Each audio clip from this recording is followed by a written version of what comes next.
Hi guys! For today's video, ayan, may bago na naman po tayo mga update ng mga style ni Mita.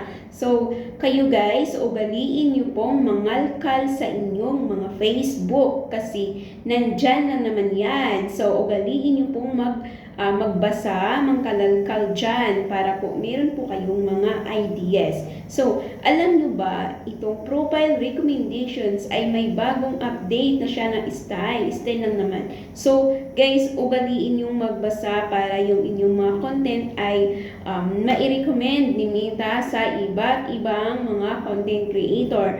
Mai-recommend niya kasi minsan, di ba, hindi natin namamalayan na akala natin yung ating content ay okay, pero meron pala tayong nagawa ng mga violations, kaya kailangan ay ugaliin po nating magbasa sa community standard, content monetization policies, kaya pangkalkal po kayo dyan.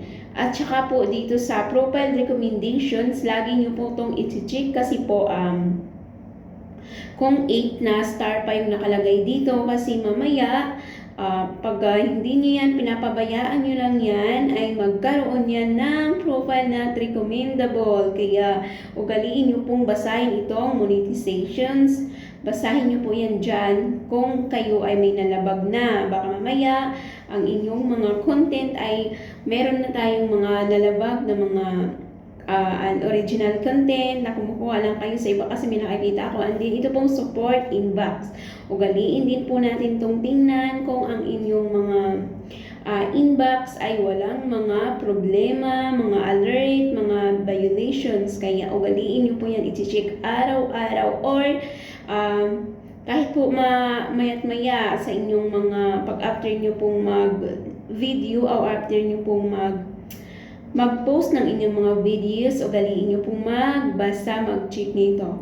Okay? So, ayan guys. Sana meron po kayong mga tips na ideas na nakuha nitong aking video. Pa-share na lang din po para po yung iba makagain ng konting tips. Thank you so much po for watching. Lagi ko pong sinasabi na ingatan nyo po ang ating mga account para po hindi mawala ang ating pinagpaguran. Thank you so much and God bless po.